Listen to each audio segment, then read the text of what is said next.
मैं राघवेंद्र कुमार सिंह आपके अपने चैनल में एक बार पुनः स्वागत करता हूं और सीखने सिखाने की कड़ी में आज हम बात करने वाले हैं कि जो बीआरएफ जोखिम निवारण निधि ग्राम संगठन में आता है तो किन स्थिति में आता है और उनका उपयोग क्या है। तो आज हम इस बात पे जानेंगे कि आखिर बीआरएफ का हम उपयोग किस प्रकार से करें, क्या इस पे ब्याज लगेगा या नहीं लगेगा। तो अन्य प्रकार की जानकारियों के साथ मैं आपके साथ आज आया हूं और हम लोग सीखने सिखाने कड़ी में आज हम आगे बात करते हैं।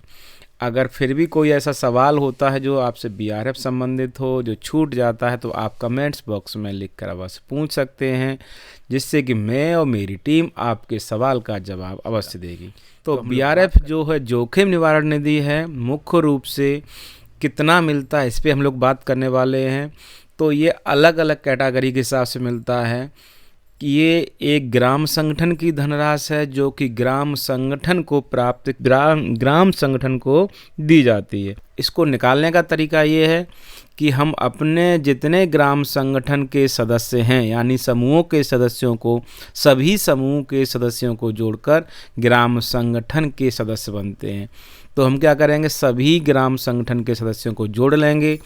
तो उनको जब हम उनके कास्टवाद या जात के अनुसार से बांटेंगे तो देखेंगे कि जितने सामान्य कैटेगरी के सदस्य हैं तो उनको 1500 रुपया प्रति सामान्य सदस्य के हिसाब से मिलता है और 2250 रुपया प्रति सदस्य अनुसूचित जात के हिसाब से मिलता है, तथा जहाँ पर आदिवासी हैं वहाँ पर 3000 रुपया प्रति सदस्य के हिसाब से मिलता है।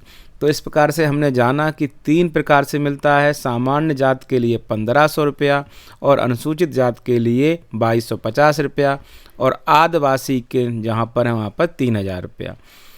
इस प्रकार से हम निकालते हैं। लेकिन इसमें एक स्थिति ये भी है कि इस धनराशि का 1.5 लाख से अधिक नहीं मिलता है। तो इसमें क्या है, ग्राम संगठन को अधिकतम 1.5 लाख ही मिलेगा और अगर इससे कम सदस्य होते हैं तो इसको कम जरूर मिल सकता है, अधिकतम 1.5 लाख रुपया। अब बात करेंगे कि ये जो 1.5 लाख है क्या एक बार मिलता है? नहीं, ये जो 1.5 लाख है 2 किस्तों मिलता है। जो पहली किस्त है वो 60% प्रदान की जाती है कुल धनराशि की, यानी कि अगर हम 1.5 लाख का देखेंगे तो 90,000 रुपया जोखिम निवारण निधि हमको पहली किस्त के रूप में मिल जाता है। और पहली किस्त जो है हमको प्राप्त करने के लिए हमारा ग्राम संगठन कम से कम 3 माह पुराना होना चाहिए और उस पंचसूत्र का पालन करता हो।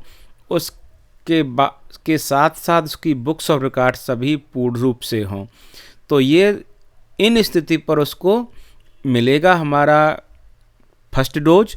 सेकंड डोज के लिए कम से कम उसने जो फर्स्ट डोज 90,000 रुपया मिला है उसका कम से कम 60% उपयोग कर लिया हो, तो उसके उपयोगिता प्रमाण पत्र देने के बाद बाकी आपका 60,000 रुपया मिलेगा। तो इस प्रकार से हमने जाना है कि कितनी राशि मिलती है, किस प्रकार से मिलती है। अब हम जानेंगे कि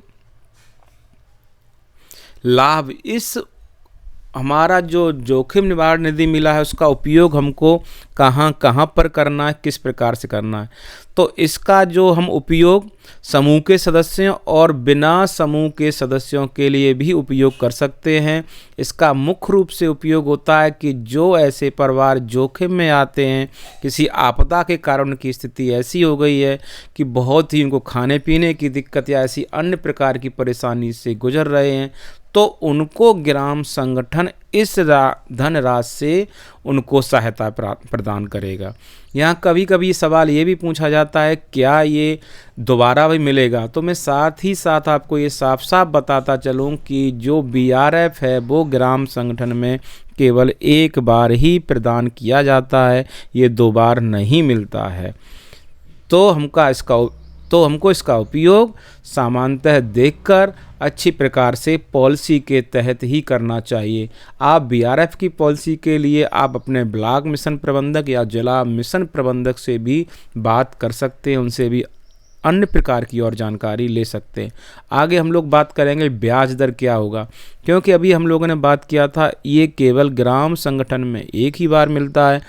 तो आप ये ग्राम संगठन के सभी सदस्य और खासकर सामाजिक जो उपसमिति बनी है वो ये मिलकर तय करेंगे कि उसकी स्थिति क्या है, उससे ब्याज लेना है या नहीं लेना है।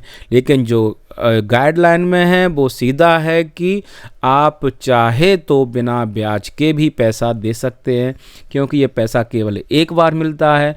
अन्य प्रकार के जो सदस्य हैं हमारे गांव में, चाहे समूह के सदस्य हों चाहे बिना समूह के सदस्य हों, उनको लाभ नियमित कैसे चलता रहे ये भी ग्राम संगठन को सोचना पड़ेगा।